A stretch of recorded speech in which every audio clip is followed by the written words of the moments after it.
Welcome everyone to RedRaiders.com. I'm Zach Long. This is Krista Pirtle. You're on Know Your Enemy, and thy enemy this week is the TCU Horned Frogs.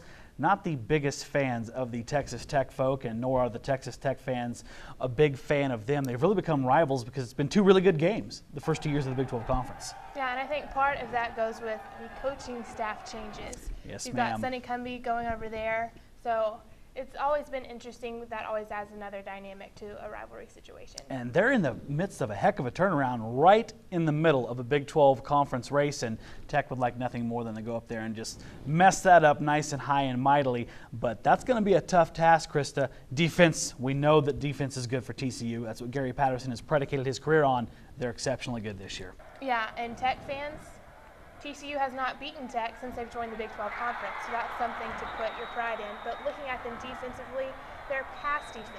Dating back to last season, TCU's last 13 opponents have combined to complete less than 50% of their passes. They've chunked 21 interceptions compared to 16 touchdowns. Sam Carter, safety, watch out for him.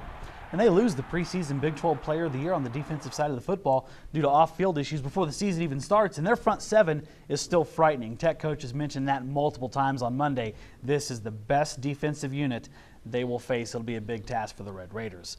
Offensively, Krista, my goodness gracious, it's night and day with this team, Trevon Boykin especially. This is a very lethal offense that has just grown by leaps and bounds in less than a year.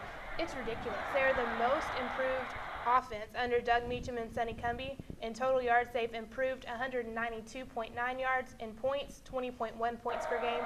That's ridiculous. And then Trevon Boykin has accounted for at least 332 yards and a touchdown in each of the 6 games this season. TCU has opened each game this year with at least a 14-0 lead in the first quarter. It's just, these numbers are ridiculous. And that's going to be key for Tech to get off to a fast start offensively, because TCU is going to do it. They have proven it every single game. And if you can match them punch for punch, Tech's going to be in that football game.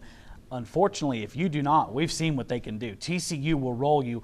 Oklahoma State last week should be all the evidence you need of the power of that football team. That's a good Oklahoma State team, and they got embarrassed. Yeah, and going back to the defensive side of that, TCU did not allow Oklahoma State to complete a pass in the entire second half. They were 0 for 6 with an interception. So TCU now finally is producing on both sides of the ball, whereas in years past they would stop teams, but they weren't able to put up enough points to win the game.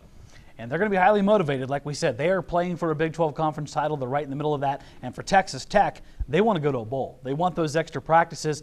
There is no better way to get that done than a win over TCU, is there? Absolutely. It's going to be a really great game on Saturday. Yeah, so if you're going to Fort Worth, go up there. There's always plenty of seats in that stadium. Unfortunately, they don't support that team at a real high level. So if you're a Tech fan, go up there, take their seats. And last time that was a very spirited environment in Amon G. Carter Stadium. So hopefully that will happen again. And of course, we're going to have a ton of more coverage of Texas Tech and TCU as we get you ready for that 2:30 kickoff on Saturday from Fort Worth. For now, though, that is enough of our mouths yapping on Know Your Enemy. That's Krista Pirtle. I'm Zach Long, and you're on RedRaiders.com.